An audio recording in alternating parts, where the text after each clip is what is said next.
दोस्तों, जैसे जैसे नगर निकाय चुनाव की तारीख नजदीक आती जा रही है, वैसे वैसे झारखंड में राजनीतिक गर्मी बढ़ती चली जा रही है। दोस्तों, इस वीडियो में हम आपको 5 खबर देंगे। पहली खबर देंगे, डुमरी के विधायक टाइगर जयराम महतो की वजह से आज एक शिक्षा जगत में बड़ी क्रांति आई है। क्या क्रांति आई है वो दिखाएंगे हम आपको। फिर ले चलेंगे आज 2 फरवरी को प्रकाश कुमार, जो कि धनबाद से मेयर के प्रत्याशी है, उनके नामांकन रैली में टाइगर जयराम महतो जी पहुंचे, नहीं पहुंचे, कौन लोग पहुंचे, कितनी भीड़ थी, वहां पहुंचे लोग क्या बोले, वो सुनाएंगे। और आपको ले चलेंगे ईचागढ़ के प्रत्याशी रहे, ईचागढ़ विधानसभा चुनाव के प्रत्याशी रहे तरुण महतो, उनकी पत्नी जो है इमाम, अफसर इमाम को समर्थन दिए हैं कपाली से, जो कि चुनाव लड़ेंगे मेयर का, उनकी बात सुनाएंगे। फिर हम आपको ले चलेंगे रामगढ़ से मेयर के प्रत्याशी जो कि जेल के में समर्थित है, उनको सुनाएंगे। और आपको एक और बहुत बड़ी वीडियो क्लिप दिखाएंगे हेमंत सोरेन जी का, माननीय मुख्यमंत्री झारखंड, जो कि अभी आजकल जो है झारखंड छोड़कर बहुत इधर उधर घूम रहे हैं,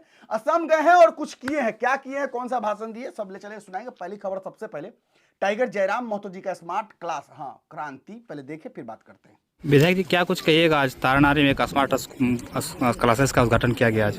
निसंदेह पूरी दुनिया स्मार्ट हो रही है, इसके लिए मैं एचओपी डीवीसी चंद्रपुरा उनको विशेष धन्यवाद दूंगा। उनके पहल से इस क्षेत्र में राज्य के उत्क्रमित विद्यालय, मध्य विद्यालय तारानारी में स्मार्ट क्लासेस की शुरुआत होगी। और निसंदेह आज स्मार्ट दुनिया है तो बच्चों को भी स्मार्ट बनना होगा, उसके लिए स्मार्ट सुविधाएं भी होनी चाहिए। और निरंतर हम लोग का प्रयास रहेगा कि आधुनिकता के साथ बच्चे अपनी आधुनिक शिक्षा को ग्रहण करेंगे, और इसमें जो भी हमारी भूमिका का निर्वहन करना होगा उसके लिए हम तत्पर रहेंगे।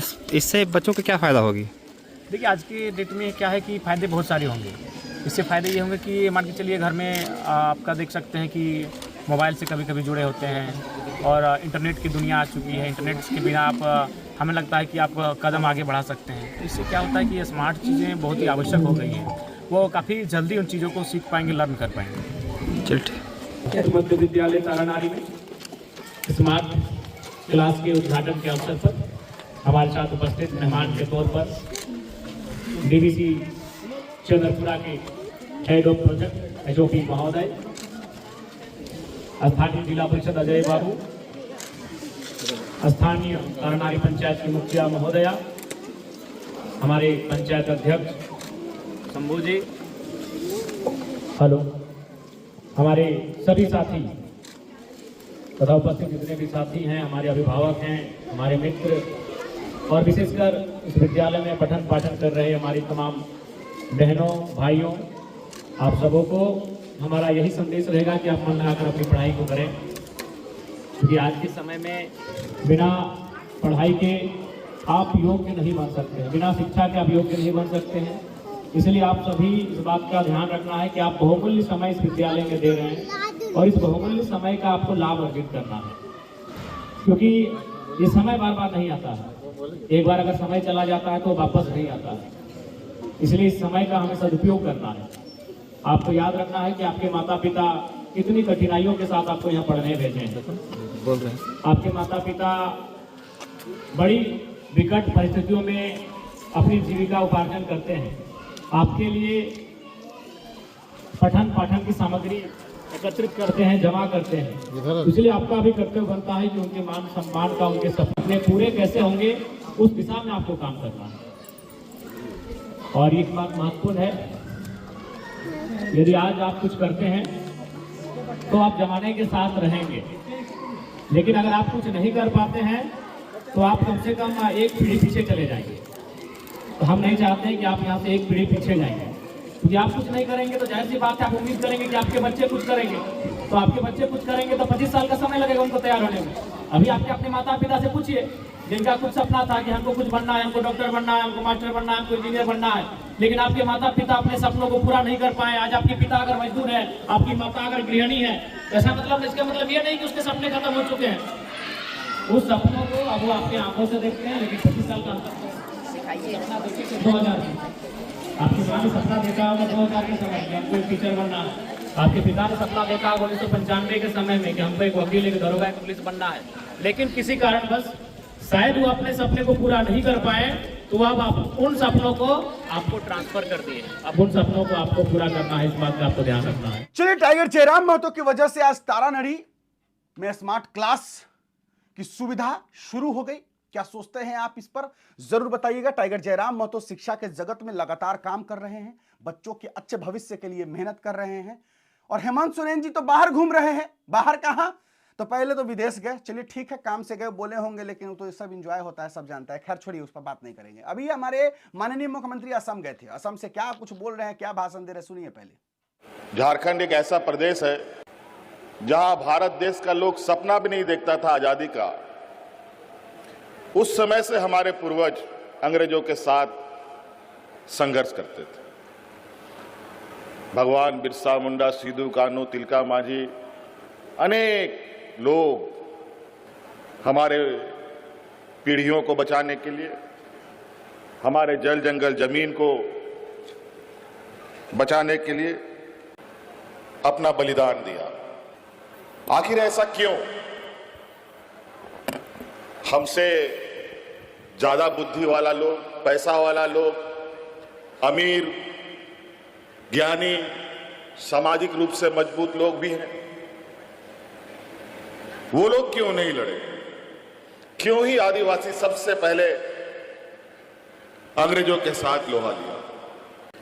आप इससे अंदाजा लगा सकते हैं कि हम उस समाज के लोग हैं जहां हम अपनी हक अधिकार की लड़ाई के लिए हमेशा संघर्ष किया है। और आज आपका ये नौजवान भाई, बेटा, दोस्त, जो भी आप कह लें, दुनिया का इतिहास है, पहली बार दुनिया का सबसे बड़ा वैश्विक मंच वर्ल्ड इकोनॉमिक फोरम जो स्विट्जरलैंड में हुआ, इस दुनिया का इतिहास में पहली बार एक नौजवान आदिवासी ने वहां अपना प्रतिनिधित्व किया। देश की अर्थव्यवस्था में झारखंड सबसे ज्यादा कंट्रीब्यूट करने वाला राज्य है, लेकिन वहां के लोग बेचारे बुरे हाल, फटे हाल। हमने तय किया इस राज्य ने बहुत कुछ दिया है, अब इस राज्य को देने की जरूरत है। आज इसीलिए हमने देश के वैश्विक मंच पर इस बात को रखा कि हमारे राज्य में जो संसाधन है, जिसको आज से नहीं सैकड़ों वर्षों से लूटा जा रहा है, उसका सही मूल्य हमारे राज्य को मिलना चाहिए। हमें एक सही सहयोग की आवश्यकता है। और आज सरकार अपने राज्य की आधी आबादी जो हमारी महिलाएं हैं, लगभग 50 लाख से 56 लाख महिलाओं को, हर एक महिलाओं को 2500 रुपए देने का काम करती है हर महीना। और आज गांव-गांव में महिलाएं अपने पैरों पर खड़ा हो रही है। बहुत अच्छा। मैया सम्मान योजना, मैया सम्मान योजना देने से तो झारखंड इतना बड़ा बन गया है ना कि अब तो मैया सम्मान योजना हमारे पूरा बिहार, उत्तर प्रदेश, पश्चिम बंगाल और हमारे दिल्ली, हरियाणा, गुजरात, राजस्थान, जिस सबको देना ही चाहिए। चलिए, आसाम गए थे माननीय मुख्यमंत्री हेमंत सोरेन जी, क्या सोचते हैं इस पर, क्या बोले वो बताइएगा। अब चलते हैं। आज 2 फरवरी को नामांकन कार्यक्रम था। प्रकाश कुमार जेएलके समर्थित धनबाद से मेयर का चुनाव लड़ रहे हैं। उनके रैली में भीड़, उनके रैली में आए लोग क्या बोले हैं, सुनिए पहले।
अपना प्रत्याशी दिया है, सबों ने दिया है। बाकी प्रत्याशियों से हमारे जो प्रत्याशी है प्रकाश कुमार, वो ज़्यादा पढ़े लिखे हुए हैं। वो बतौर अमेरिका से भी एजुकेशन में बहुत अच्छी अच्छी डिग्रियाँ हासिल करके आए हैं। वे सिविल इंजीनियर भी है और उनके पास अच्छा खासा अनुभव है। अच्छा, अनुभव है, ठीक है, लेकिन कैसे विकास हो पाएगा? और जो बड़े बड़े घराने के जो टक्कर में हैं लोग, उन लोगों से कैसे आप जो है टक्कर ले? देखिए, आप धनबाद का विकास और विनाश किसी से छुपा हुआ नहीं है। आज उतने दिन के बाद चुनाव हो रही थी, अभी जैसे ही चुनाव की घोषणा हुई सब बरसाती मेढक की बातें सभी उम्मीदवार आने लगे। उतना दिन पूर्व जो अभी चंद्रशेखर अग्रवाल जी थे है, या फिर जो भी उम्मीदवार जो कि अपने आप को बतौर मेयर प्रस्तुत करना चाहते हैं धनबाद की धरती पर, वे उतना दिन से कहाँ पर थे? उन्होंने क्या किया है? ग्राउंड पर उनका क्या कोई एक्टिविटी नहीं है। सिर्फ चुनाव जीत के मतलब राज भोगने के लिए चुनाव जीतिएगा तो जनता वैसे उम्मीदवार को इस बार नकारेगी, और ईमानदार, स्वच्छ और पढ़े लिखे उम्मीदवार को इस बार जनता मौका देगी। और दुल्लू महतो की पत्नी हो या संजीव सिंह हो, ये लोग मैदान में आने की अरे बात उनको कर तो रहे हैं। सब चाहिए जी, उनको सांसद चाहिए, उनको विधायक चाहिए, उनको मेयर चाहिए। कल दिन भगवान ना करे पंचायत चुनाव में उसको जिला परिषद और मुखिया और वार्डो चाहिए। कोई ठिकाना नहीं, वो कुछ भी चुनाव लड़ सकते हैं भैया, उसके बारे में तो बोल ही नहीं सकते। इसके समर्थन में आए हैं दादा, और क्या कहिएगा? देखिए, हमारे पार्टी के जो समर्थित उम्मीदवार हैं प्रकाश महतो जी, उनके समर्थन में आए हैं और कहना यही चाहते हैं कि ये धनबाद में जो नगर निगम चुनाव जो है, मेयर पद के जितने भी प्रत्याशी हैं, सबसे युक्त और सबसे शिक्षित और सबसे ईमानदार प्रत्याशी हैं। क्योंकि बाकी जो प्रत्याशी हैं या तो वो दबंग घराने से बिलोंग करते हैं, या तो वो जो है अरबपति खरबपति कुबेर घरानों से वो बिलोंग करते हैं। तो वो लोग जो है, जो दबंग घराने, गुंडे बदमाश के घरानों से जो बिलोंग करते हैं, वो जो है आप समझ सकते हैं कि वो यहाँ शांति व्यवस्था, धनबाद को शांत रहने नहीं देंगे। और जो अरबपति खरबपति लोग हैं, ये लोग सिर्फ आए हैं धनबाद को लूटने के लिए आए हैं। अब तो धनबाद की जनता तय करेगी कि उनका मेयर कौन होगा, प्रकाश कुमार जेएलके से समर्थित प्रत्याशी या फिर कौन। चलिए ले चलते हैं हम आपको कपाली चलते हैं और सुनाते हैं आपको, जो कि वहां के अफसर इमाम उर्फ छोटू, जो कि मेयर का चुनाव लड़ेंगे जेएलके से समर्थित, क्या बोल रहे सुनिए। तो इसलिए बुलाया गया है। सबसे पहले आपको मेरा जोहार, सलाम और नमस्कार सभी मीडिया बंधुओं से, क्योंकि आपके माध्यम से लोगों के घर तक जानकारी पहुंचती है और हमारे पूरे हिंदुस्तान में मीडिया तीसरा स्तंभ है। इसलिए सबको फिर से एक बार मेरा सलाम है। आप हमारी खबर को ज़्यादा से ज़्यादा जनता तक पहुंचा सकते हैं और आपके सपोर्ट ही चाहिए ताकि लोगों को सच्चाई का पता चले। फर्स्ट ऑफ ऑल मैंने इसलिए बुलाया था कि हम नैतिक समर्थन हमें जेएलके की तरफ से मिला है और हमारी विचार और जयराम दा की विचार एक साथ मिलती है। इसी कारण से हम लोग साथ में मिलके झारखंड के साथ पहले कपाली का विकास करेंगे, उसके बाद झारखंड का विकास करेंगे। और हमारा नाम पहले क्लियर कर सुन ले सब जनता। हमारा नाम अफसर इमाम छोटा नरी मंदिर है और बंधुगढ़ा के निवासी है, जहाँ से झारखंड का आंदोलन का शुरुआत हुआ था निर्मल महतो की तरफ से। और इसी कारण से पहले भी मैंने जब घोषणा किया था कि मैं मेयर प्रत्याशी का चुनाव लड़ूंगा, तो मैंने फॉरेस्ट ग्राउंड का खेल के मैदान से ऐलान किया था। और झारखंड की राजनीति जंगल से शुरू होती है, इसलिए फॉरेस्ट मैदान से ही मैंने ऐलान किया था कि मैं चुनाव में उतरूंगा। और जितने भी हमारे विपक्ष में कैंडिडेट है वो तैयारी कर ले बढ़िया से, क्योंकि इस बार चुनाव होगा कपाली में और चुनाव की तरह होगा। ये पहले से बता दिया जा रहा है कि कमर कस के तैयारी कर लिया जाए। मेरा नाम भानुमति महतो है।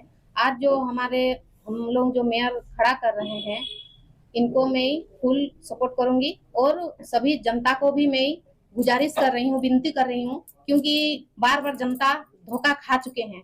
हर बार तो चुनाव तो होता ही है, मेयर का भी होता है और वार्ड का भी होता है, लेकिन हर बार जनता सपोर्ट करता है, उनको जिताते हैं, एक आशा से जिताते हैं कि हम लोग आगे जाके जिस आशा से लोग जिताते हैं कि वो सफल नहीं होता है। इस बार हम लोग पूरे उम्मीद रखे हैं कि जो हम लोग मेयर चुने हैं, एक इनका नीति सिद्धांत हम लोग को अच्छा लगा, इसलिए हम लोग इनको अफसर इमाम उर्फ छोटू को हम लोग समर्थन कर रहे हैं। और बाकी जनता को, सभी कपाली के जितने भी जनता है, सभी से मैं गुजारिश करूंगी कि हमारे जो ये उर्फ छोटू दा को फुल समर्थन करे और 3 तारीख का जो हम लोग नामांकन रैली रखे हैं, उस नामांकन के दिन सभी का समर्थन चाहिए। चलिए अब ये भी देखना होगा कि जेएलके भले ही समर्थन तो दे दी है कई सारे प्रत्याशियों को मेयर के चुनाव में, नगर निकाय चुनाव में, कितने जीते मिलेंगे ये तो सब आने वाला समय और आने वाला दिन ही बताएगा। आइए अंतिम में ले चलते हैं रामगढ़ से अनीता कुमारी, जेएलके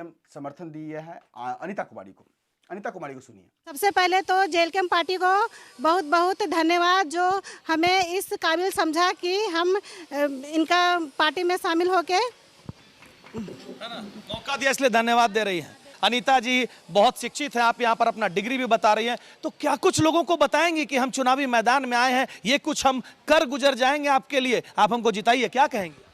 हम यही कहेंगे जनता से कि आप हमें जिताइए, मैं आपके लिए सदा तत्पर रहूंगी, हर कार्य के लिए जो आपके नगर में सुख सुविधाओं को, बेसिक चीज़ों को, ज़रूरत को, हर चीज़ को मैं पूरा करूंगी। प्रमुखता किन चीज़ों को देंगी? क्या लगता है आपको कि आपके नगर परिषद क्षेत्र के जो 32 वार्ड हैं उनके अंतर्गत क्या कुछ कमियां हैं जिनको प्राथमिकता देकर आप निदान करेंगे? बहुत कमियां हैं, जैसे कि इतना हाई फाई होल्डिंग टैक्स लिया जाता है और नगर तो बन गया है पर नगर जैसा विकास नहीं हुआ है। इस मुद्दे पे ज़्यादातर फोकस करेंगे। और फिर जैसे प्रदूषण बहुत सारा, आप घर से निकलिए तो सांस लेना मुश्किल हो जाता है, गाड़ियाँ चलती है, डस्ट उड़ता है इतना ज़्यादा, उस मुद्दे को लेकर के हम ये काम करेंगे। मालूम है ना, आप बहुत सौभाग्यशाली हैं, चूँकि आप अनुसूचित जनजाति से आती हैं और ये आरक्षित हो गया महिला अनुसूचित जाति के लिए, नहीं तो बहुत सारे चेहरे थे रेस में, वो आते हैं। तो इस सौभाग्य को जनता के बीच में कैसे रखेंगी? और एक काम, अगर आपको विजयी भव बनाया जाता है तो एक काम जो आप जनता को सबसे पहला कर देना चाहेंगी?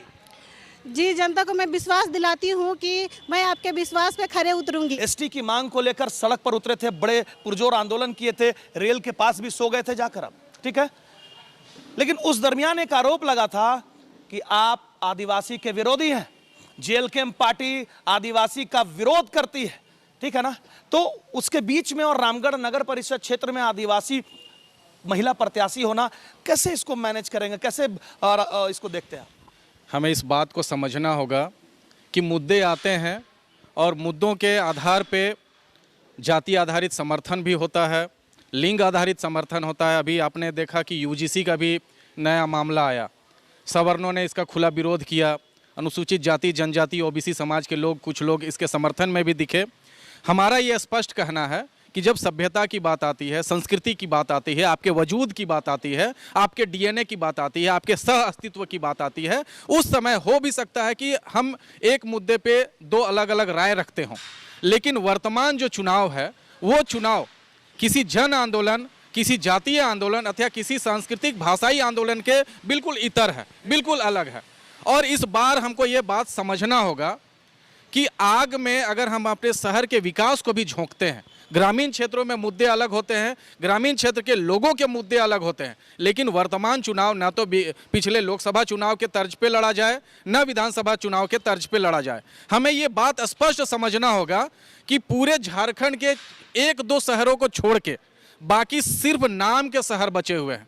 रामगढ़ का इतिहास अगर उठा के देखें तो झारखंड के प्राचीनतम शहरों में रामगढ़ शुमार होता है, लेकिन आज भी ट्रैफिक की कंजेशन वही है, स्कूलों की बदहाली वही है, नालियों सड़कों की स्थिति वही है। तो दोस्तों, माहौल पूरा गर्म हो चुका है नगर निकाय चुनाव को लेकर के। जेएलकेएम ने भी अपने अलग अलग वार्ड पार्षद कहिए या फिर अलग अलग क्षेत्र से जो है उन्होंने अपने प्रत्याशियों को समर्थन दिया है। अब देखना होगा कि जेएलकेएम के समर्थन के बाद कुछ फायदा इन लोगों को होता है या नहीं, क्योंकि ये चुनाव जो होता है मेयर का, इस चुनाव में किसी पार्टी पॉलिटिक्स या किसी पार्टी के सिंबल का आवश्यकता नहीं होता है। अब आगे देखना होगा कि क्या होगा। चलिए फिलहाल अभी के लिए इतना ही। आप क्या सोचते हैं इन तमाम खबरों पर लिखिएगा कमेंट बॉक्स में जरूर। मेरा नाम बिट्टू सिंह, आप इस वीडियो को मिस्टर बिट्टू पर देख रहे होंगे।